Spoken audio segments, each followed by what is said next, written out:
Salutations, les lectures françaises sont sur Kéfine TV. Chaque village doit avoir son chef, chaque aiguille doit avoir son fabricant et son artisan. Et, comme vous le savez, chaque lettre doit être écrite par quelqu'un.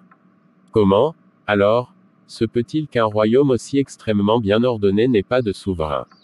Et comment tant de richesses peuvent-elles n'avoir aucun propriétaire, alors qu'à chaque heure un train arrive rempli de cadeaux précieux et astucieux, comme s'il venait du royaume de l'invisible? Et toutes les annonces et proclamations, tous les sceaux et timbres, trouvés sur toutes ces marchandises, toutes les pièces de monnaie et les drapeaux qui flottent dans tous les coins du royaume, peuvent-ils être sans propriétaire? Il semble que vous ayez un peu étudié les langues étrangères et que vous ne puissiez pas lire cette écriture islamique. De plus, vous refusez de demander à ceux qui sont capables de le lire. Allons, laissez-moi vous lire le décret suprême du roi. Chaque village doit avoir son chef, chaque aiguille doit avoir son fabricant et son artisan. Et, comme vous le savez, chaque lettre doit être écrite par quelqu'un.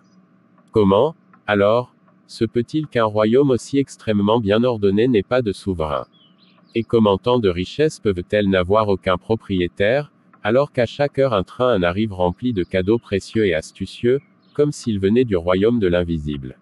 Et toutes les annonces et proclamations, tous les sceaux et timbres, trouvés sur toutes ces marchandises, toutes les pièces de monnaie et les drapeaux qui flottent dans tous les coins du royaume, peuvent-ils être sans propriétaire? Il semble que vous ayez un peu étudié les langues étrangères et que vous ne puissiez pas lire cette écriture islamique. De plus, vous refusez de demander à ceux qui sont capables de le lire. Allons, laissez-moi vous lire le décret suprême du roi.